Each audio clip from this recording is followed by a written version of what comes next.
Martina is a streetwise Jersey girl working for a posh New York law firm. How do you maintain high standards and still encourage your students to hang in there? I know that I could have used a second chance in some of my classes in school. After years of working in the trenches, she is finally getting her big break. They put me on a case already. Third chance.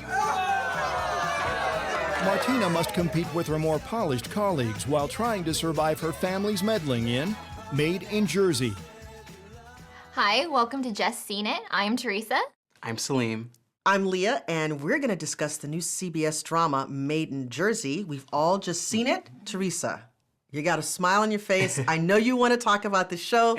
Go for it. Okay, this is CBS's new hour-long drama. It's a procedural, and it was created by Dana Calvo and written by James Grissom. And it stars Janet Montgomery, Kyle MacLachlan, Stephanie March, and Donna Murphy. Made in Jersey is procedural, but with a Jersey Girl aesthetic that a lot of people obviously are into now because of Jersey Shore and Real Housewives and so on and so forth. In the very first scene of the show, we see Martina crossing the street and some guy on a bike cuts her off. And of course, she lets him have it in her Jersey style. And that's how we know this is not Law & Order, this is Made in Jersey. From the producer's standpoint, I think that they think that there's some money to be made by bringing this street attitude into this more erudite, elite setting, which is a high-powered law firm. In television, the main thing that brings viewers to come back is the characters. And in this show, at least, what's special about it is that the character is so clear-cut. You're absolutely right. I think the success of the show is going to rest very heavily on the likability of the Martina character, played by Janet Montgomery, who is very likable. She is very charming.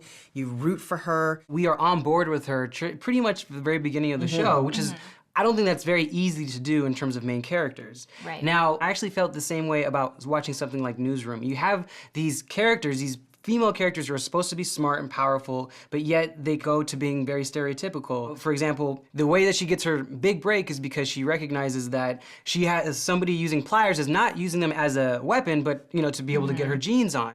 There are a lot of women out there, myself included, who have needed to use some kind of a tool in order to pull their jeans up. I confess. I usually use a wire hanger. Okay, fine.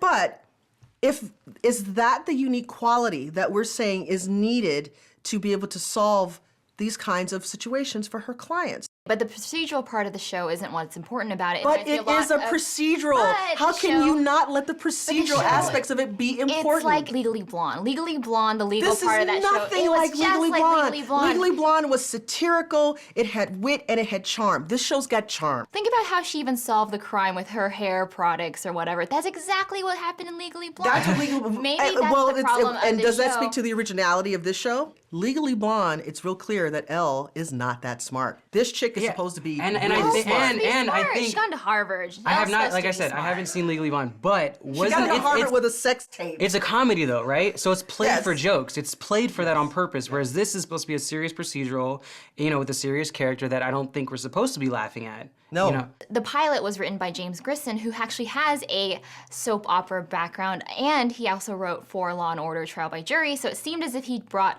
those two characteristics together and put it into this. You were in the lab that night. I was at home that night.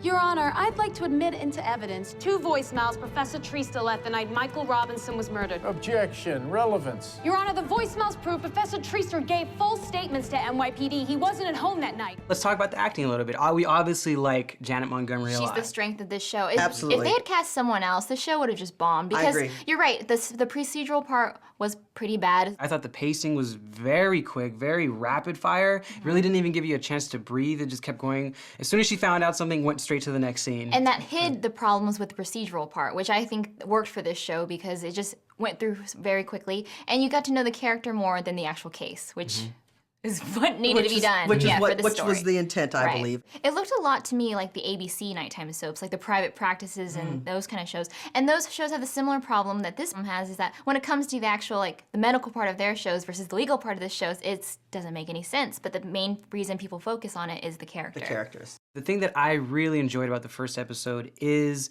Martina's connection with her family and the constant draw between her family, where she came from, and her new life and her new dream. The real tension is the clash of culture, which is class-oriented. Right. Blue-collar, working-class family, and all of the stuff that's happening with this high-powered law firm. She'll continue to draw from her family, but at the same time, the law firm will continue to impinge somehow on her family, cause crisis for her.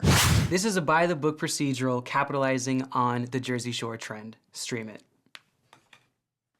If you like Legally Blonde and nighttime soaps, you're gonna like this. See it.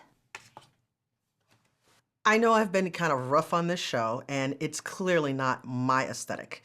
However, Janet Montgomery is enormously likable and very charming, and for people who like these kinds of shows, they should check it out. So, see it. Cheers. You been to Jersey? I'm from Jersey. From Jersey? You from Jersey? Jersey I'm girl? from Jersey. Oh, okay. Yeah, Marty, I'm so glad you're here. Can she legally stop me from getting a tattoo? Like, what are my rights here? You have no rights. Can I just say I hated her hair?